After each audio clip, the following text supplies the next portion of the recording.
Hola, ¿qué tal? Muy buenas tardes. Bienvenidos nuevamente al módulo 2 de legalidad y ético de los negocios. En esta tercera sesión de este módulo, del bloque de creación de valor compartido, abordaremos aspectos de materia fiscal en cuanto al cumplimiento regulatorio de las empresas.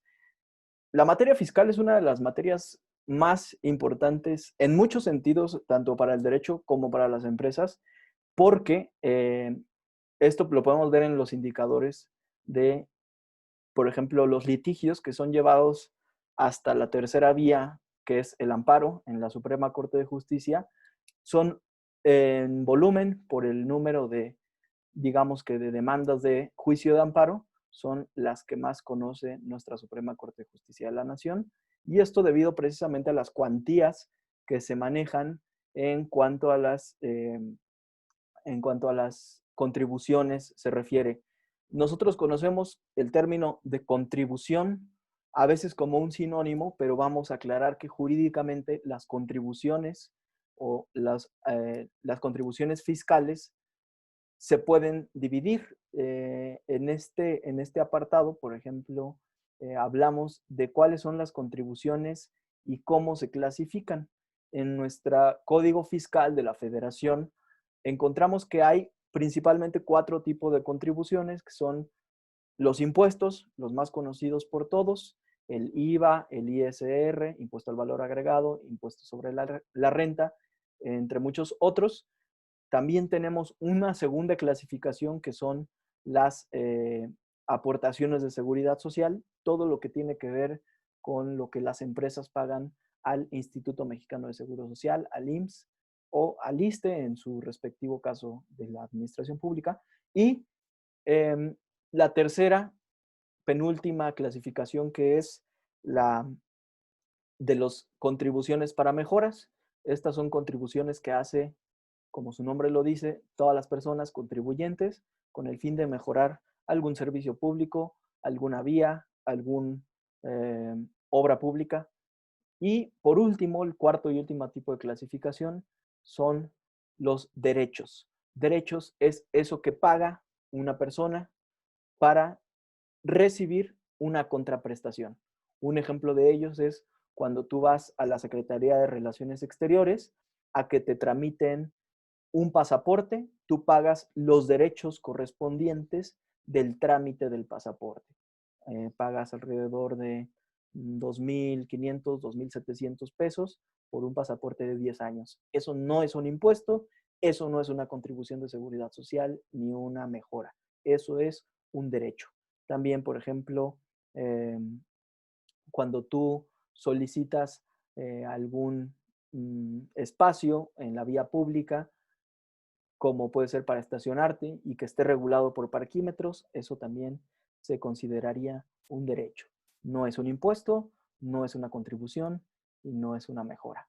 Entonces, eh, ya tenemos esos 4 tipos de contribuciones, lo habíamos mencionado.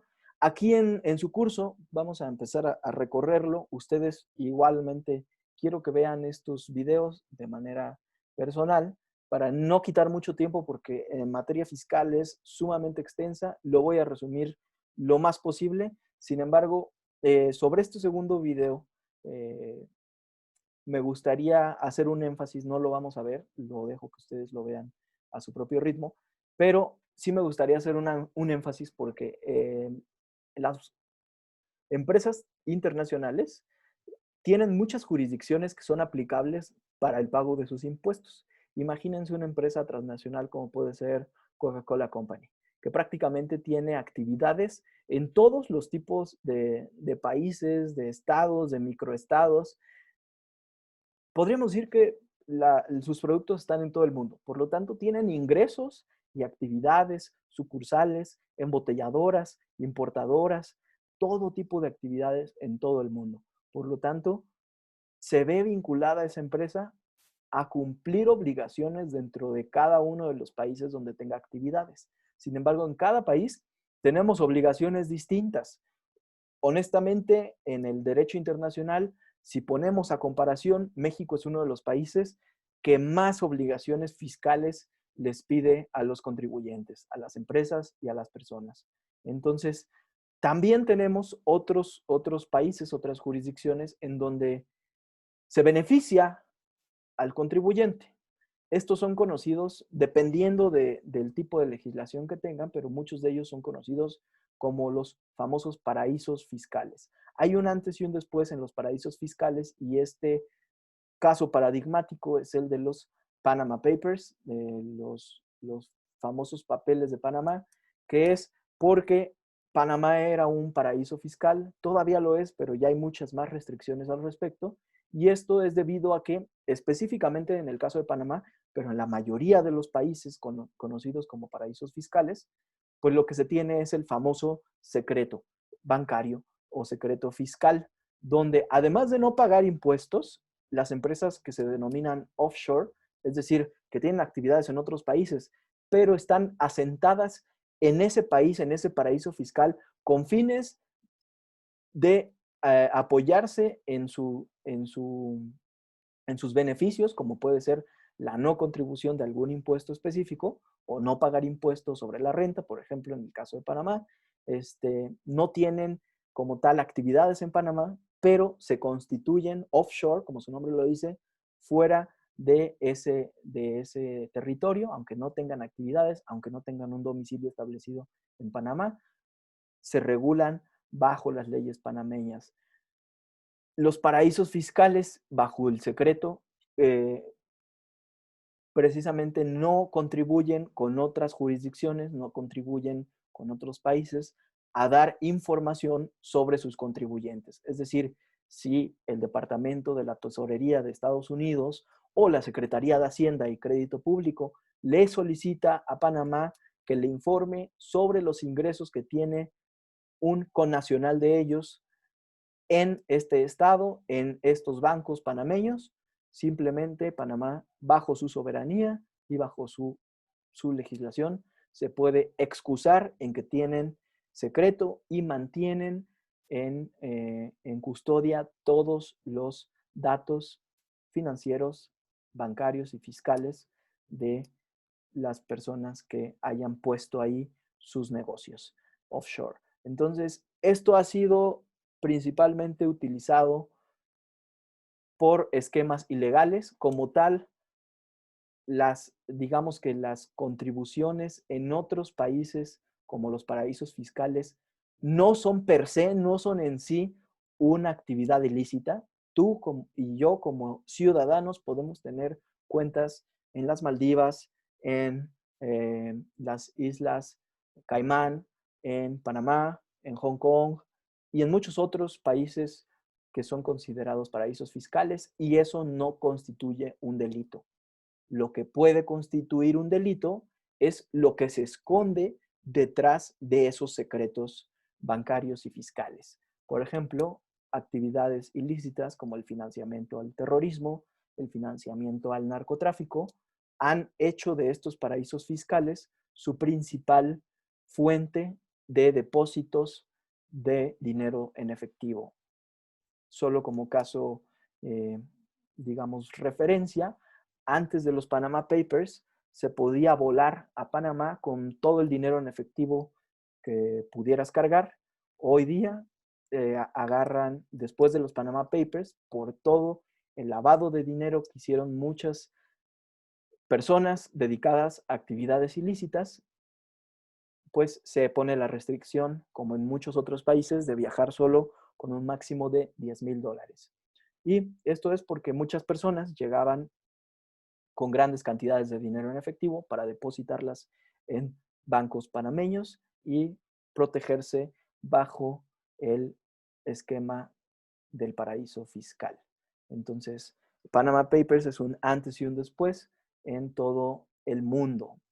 Y específicamente, pues, nuestro país tiene mucho que ver porque salieron ahí varios connacionales involucrados en Panama Papers. Ya hablamos de la clasificación de las contribuciones y simplemente me gustaría repasar el principio de proporcionalidad, que es que los contribuyentes deben pagar proporcionalmente a sus ingresos los respectivos impuestos. Es decir, en teoría general, los que ganan más pagan más y los que ganan menos pagan menos. Ese sería el principio de proporcionalidad de manera general, aunque hay un gran asterisco porque ya vemos que hay grandes contribuyentes que bajo esquemas fiscales legales pueden disminuir su carga fiscal debido a la deducibilidad que está propiciada por la misma ley. Pero bueno, se mantiene el principio de proporcionalidad. Y aunado al principio de proporcionalidad, recordamos que la propia ley fiscal, el Código Fiscal de la Federación, exenta del pago de impuestos los ingresos que sean equivalentes al salario mínimo. Es decir, el salario mínimo vigente, todas las personas, trabajadores, obreros, empleados que ganen el salario mínimo no pagan impuestos, están completamente exentos de los impuestos, sobre todo el impuesto sobre la renta, es el que está completamente exento. Todos los obreros que ganen el salario mínimo. Si ya ganas más de un salario mínimo, habrá que irnos a la ley de ISR para que, dependiendo de los ingresos que tengas, ya sean mensuales y o anuales, tú pagarás más o menos impuestos. Si ganas más, pagas más, de acuerdo a la ley. Si ganas menos, pagas menos impuestos. El principio de equidad, en pocas palabras, es tratar igual a los iguales y tratar desigual a los desiguales. ¿Qué quiere decir esto? Que, por ejemplo, ahora que estamos en una pandemia mundial, algunos tuvieron un desequilibrio en sus finanzas, una falta de ingresos, entonces la autoridad fiscal de ciertos estados, de ciertas entidades federativas o inclusive de algunos países decidieron apoyar fiscalmente. En el caso de México, la autoridad fiscal federal no dio ningún tipo de apoyo, no dio ningún tipo de contribución, pero algunas entidades federativas, como el Estado de México, exentó, por ejemplo, el pago del 3% del impuesto sobre la nómina a todas las empresas que tengan actividades en el Estado de México. Igualmente, algunos otros estados de la República hicieron alguna exención de impuestos. Entonces, el principio de equidad es precisamente el tratar igual a los iguales, desigual a los iguales. Si una contribución te afecta directamente a ti, contribuyente, pues puedes exponer tu caso a la federación para que, como los casos de, por ejemplo, los organismos que no tienen un fin de lucro, se les dé un trato especial a sus ingresos, que pueden ser solamente por donaciones. Entonces, ese es el principio de equidad. Hablamos del primer foro de discusión. Ustedes ya saben la diferencia entre impuestos, aportaciones de seguridad social, aprovechamientos de mejoras y derechos. Ahora, el segundo tema sería cuáles son las obligaciones fiscales de los contribuyentes. Muchísimas. Todas estas están establecidas principalmente en la Constitución Política de los Estados Unidos Mexicanos, artículo 31, fracción cuarta. Revísenlo, búsquenlo en la Constitución, denle una leída, pero también están profundizadas en el Código Fiscal de la Federación. Las contribuciones de las personas son solamente la expresión de una de sus múltiples obligaciones. Digamos que la primer obligación que tenemos como personas que somos parte de un Estado es pagar nuestras contribuciones, pero para pagar necesitamos estar, en el caso de México, inscritos en el RFC, es decir, en el Registro Federal de Contribuyentes, que es, como su nombre lo dice, un registro que lleva el Servicio de Administración Tributaria, el SAT, que es el órgano desconcentrado de la Secretaría de Hacienda y Crédito Público, para que, de acuerdo a tu Registro Federal de Contribuyentes, pagues lo que te corresponda. Tenemos diversas, diversas obligaciones, pero también como contribuyentes tenemos diversos derechos. Ya vimos, el primero es inscribirnos en el RFC, nos damos de alta. Si somos empleados, nos daremos de alta en el régimen de asalariado. Si somos empresarios, nos daremos de alta en el régimen de accionista o socio de alguna empresa. Si somos personas que nos dedicamos a rentar nuestros bienes, muebles o inmuebles, también existe un régimen especial. Entonces ya estamos hablando de las clasificaciones de los regímenes y nos inscribiremos en el régimen que nos corresponda.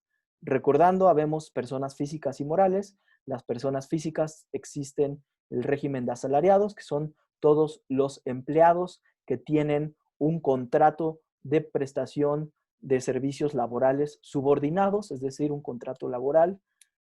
Todos ellos están en el régimen de asalariados.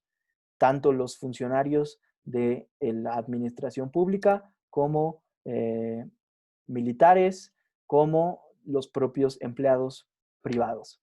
También los que trabajamos por honorarios o tenemos alguna actividad profesional no subordinada, como pueden ser los abogados, contadores, médicos, dentistas, arquitectos, entre muchos otros.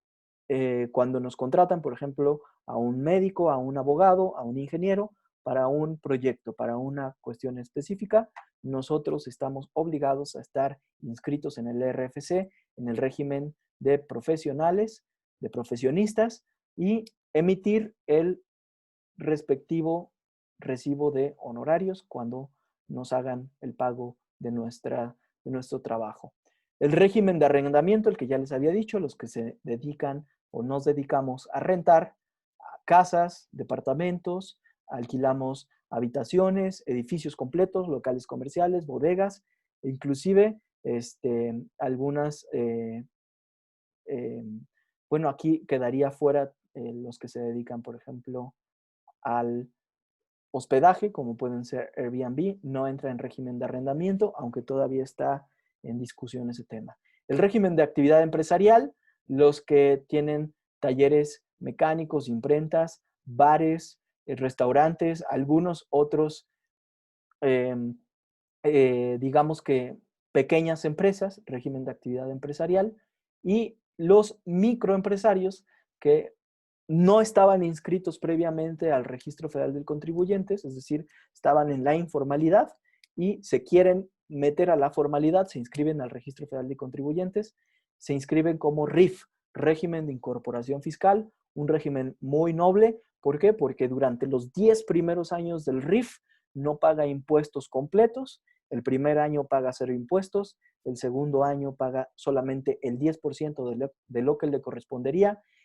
el siguiente año paga el 20% y así sucesivamente hasta llegar a pagar el 100%. Entonces, es un régimen muy noble, ya que invita a los informales a pasar a la formalidad, a pagar sus impuestos, a contribuir al erario público a través de el pago de los impuestos y el cumplimiento de todas las obligaciones. Un régimen muy noble, pero limitado. También está limitado a los 2 millones de pesos anuales como ingreso. Si superas eso, tendrás que pasar a otro régimen, por ejemplo, al régimen general o al régimen de actividad empresarial. Ahora, las personas morales también tienen sus propios regímenes. Las personas morales en el régimen en general, como las sociedades anónimas, las sociedades de responsabilidad limitada, las asociaciones civiles, las instituciones de crédito, instituciones bursátiles, arrendadoras financieras, entre muchos otros. Y las personas morales que no tienen fines de lucro, que son las que se dedican a por ejemplo, a las donatarias, que se dedican a cumplir alguna actividad que no tiene un fin de lucro, asociaciones civiles, asociaciones deportivas, sindicatos, entre otras. Regresamos a nuestra sesión, ya vimos los tipos de regímenes fiscales. Una vez que te inscribes, que es la principal obligación del contribuyente, estar inscrito en el RFC, tú eliges el régimen que mejor te corresponda de acuerdo a la actividad económica que te va a dar ingresos y de acuerdo al tipo de persona que seas, ya seas persona física o persona moral, eliges el régimen que mejor te convenga y de acuerdo al régimen vas a tener obligaciones específicas. Ahora, seguimos con el tema de obligaciones fiscales. El primero, estar inscrito. Desde que tengas ingresos, tienes que inscribirte en el RFC. Si tú, por ejemplo, no tienes RFC y te empleas, tu jefe, tu empleador, la empresa que te contrata te va a inscribir o te va a decir que vayas al SAT a que te inscribas al RFC. y que te inscribas también al IMSS, al Instituto Mexicano de Seguridad Social, para pagar tus impuestos en el SAT y tus contribuciones de seguridad social en el IMSS. Otra de las obligaciones en general, insisto, hay obligaciones específicas para cada régimen fiscal, pero hay obligaciones generales que les aplican a todos los regímenes generales, como estar inscrito en el RFC y llevar una contabilidad. Tienes que llevar una contabilidad. Hoy día se pide la contabilidad electrónica, es decir, llevar todos tus registros de ingresos y de salidas, es decir, de egresos, en una computadora, en un dispositivo electrónico donde se puedan verificar todos los ingresos y los egresos. Otras obligaciones, emitir comprobantes fiscales, lo que es conocido o se conocía antes como facturas o como recibos de honorarios o como recibos de nómina. Hoy se les conocen como comprobantes fiscales digitales por Internet, el famoso CFDI, porque lleva una cadena digital. Esto lo hace único, irrepetible e infalsificable, ya que la falsificación de facturas, de recibos de nómina, de honorarios, es un delito y es penado bajo el Código Penal de cada entidad o el Código Penal Federal y puede tener una pena inclusive de cárcel. Entonces, las facturas falsas es uno de los ilícitos o uno de los delitos fiscales. Sin embargo, parte de nuestras obligaciones como contribuyentes es expedir los recibos fiscales correspondientes. Si tú eres una empresa, por ejemplo, una sociedad anónima, y tienes una venta de tu producto, tu responsabilidad será emitir el comprobante fiscal digital de esa venta, de ese producto, y pagar los impuestos. Por ejemplo, si es un producto general, se paga el IVA. Si es un producto específico, como puede ser una bebida alcohólica, también pagarás otro impuesto que es el IEPS, Impuesto Especial a Productos y Servicios. Ahora,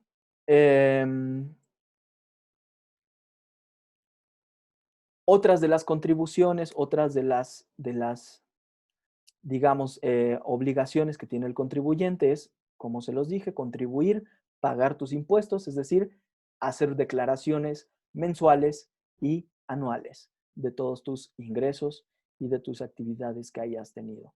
Existe una serie una lista de todas las obligaciones que debemos de tener y para ello, pues también tenemos unas consecuencias cuando dejamos de cumplir nuestras obligaciones.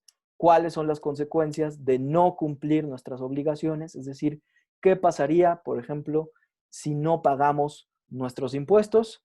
Pues la autoridad, como su nombre lo dice, tiene la capacidad de sancionarte. Una autoridad tiene la capacidad de darte una sanción, en este caso, de imponerte una multa, de imponerte unas actualizaciones para actualizar el valor de lo que debiste pagar en el pasado y traerlo al valor presente, y también recargos. Entonces, digamos que en el mejor de los escenarios, el no cumplir las contribuciones nos traerá el pago de multas, actualizaciones y recargos. En el peor de los escenarios, tendremos que pagar mediante la pena corporal, es decir, tenemos que cumplir una sentencia de cárcel.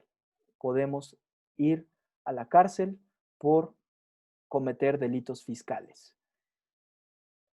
De manera muy rápida, las obligaciones es un tema muy importante, como ya les había dicho, porque es el principal factor de decisión entre que una empresa se quede en un domicilio o se vaya a otro. ¿Por qué? Muchas empresas, y vamos a buscar algunos casos muy sonados, el SAT sanciona a Walmart, por ejemplo, aquí en las noticias, en la cual el SAT, Walmart le paga al SAT la deuda de 8,000 millones de pesos, ¿no? Esto fue por la compraventa. Recordamos un poquito, Walmart era dueño de Vips y hacen la venta de de los restaurantes, Vips, El Portón, a Grupo Alsea. Entonces, al hacer una venta, el Walmart obtiene un ingreso, los cuales, de acuerdo a la autoridad fiscal, que es el SAT, no fueron declarados correctamente y hubo una diferencia, se lleva a litigio, se lleva a juicio y determina que debió pagar esta cantidad, 8,000 millones de pesos. También, por ejemplo, vamos a buscar la noticia muy famosa de FEMSA. Está recientemente, además de Walmart, que paga esta cantidad, ahora FEMSA paga 35,000 millones de pesos y BBVA en las mismas. En el caso de FEMSA es específicamente por una diferencia fiscal que se tiene en cuanto a las contribuciones presentadas en otros estados. Es decir, FEMSA es una empresa mexicana, pero con actividad internacional, por lo cual paga impuestos no solo en México, sino en diversos países. Específicamente, su headquarter está en Estados Unidos, por lo cual gran parte de los ingresos se van hacia Estados Unidos, pero también tiene actividades en todo el mundo, en América Latina, en Sudamérica, entonces paga impuestos en muchos países. El SAT determina que no ha pagado todos los impuestos conforme a las leyes mexicanas. A esto se le denomina como una diferencia fiscal. Tienen diferencias fiscales, se van a un estudio minucioso de todos los ingresos obtenidos en todos los países y se puede obtener esta diferencia fiscal.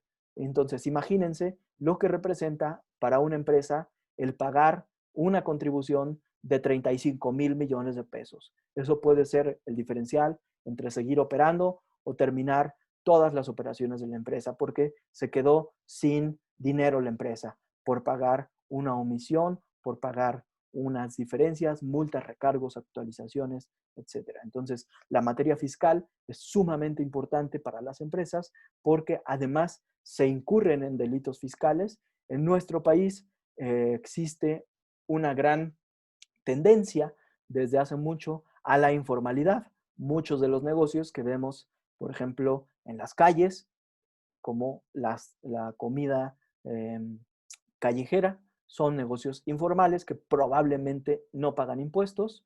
¿Por qué? Porque no están establecidos, por lo tanto, tal vez ni siquiera están inscritos en el Registro Federal de Contribuyentes. Entonces tenemos una economía muy informal donde se mueve mucho dinero en efectivo, el cual el SAT no puede rastrear. El SAT no puede rastrear los ingresos en efectivo, solamente puede rastrear los ingresos a las cuentas bancarias de los contribuyentes, porque la banca mexicana está centralizada. La Comisión Nacional Bancaria y de Valores tiene autoridad sobre todos los bancos para solicitar toda la información de todos los contribuyentes, incluidos personas físicas y morales, empresas, asociaciones, sindicatos, inclusive también administraciones públicas. Entonces, en ese sentido, estamos súper fiscalizados. Además, la unidad de inteligencia financiera es encargada de verificar que toda tu actividad de ingresos no se preste a la actividad ilícita, es decir, que no haya lavado de dinero, que no haya salidas de dinero hacia financiamiento de terrorismo, de narcotráfico y otras actividades ilícitas. Entonces, ahí interviene la unidad de inteligencia financiera. Y vemos que también en el ámbito de los litigios, en el ámbito legal de las empresas que llevan a un segundo nivel, es decir, que ya piden a un abogado que los apoye para no pagar tantos impuestos y o este, exentar o ser, digamos que, pelear una multa también. Los litigios en materia fiscal son sumamente cuantiosos. Está, por ejemplo, el caso de Jumex. Jumex llevó a cabo de un litigio fiscal para lo perdón, para lo una disculpa, quise decir Jugos del Valle, no Jumex, ese fue mi error. Jugos del Valle llevó a litigio una devolución de 1.800 millones de pesos por concepto de impuestos, los cuales los abogados hicieron el esquema de clasificar los productos que vende Jugos del Valle como un alimento y los cuales deben de estar exentos de impuestos. Entonces, vean que son muy cuantiosas todo lo relacionado a materia fiscal, inclusive los despachos que nos dedicamos al derecho fiscal, pues tenemos siempre mucho trabajo porque ya sea por causas de fuerza mayor, como la pandemia, no nos detiene, se siguen haciendo las contribuciones, los contribuyentes debemos de seguir pagando impuestos, debemos de seguir haciendo y cumpliendo nuestras obligaciones, llevando contabilidad, aunque no tengamos ingresos, llevando o presentando declaraciones, aunque sean en ceros, pero las obligaciones persisten. Ahora, si tienen alguna duda, alguna pregunta, no olviden de escribirme por correo electrónico. Mi correo ya lo tienen y con mucho gusto les resolveré. Finalmente, muchas gracias por su atención y nos vemos la próxima sesión.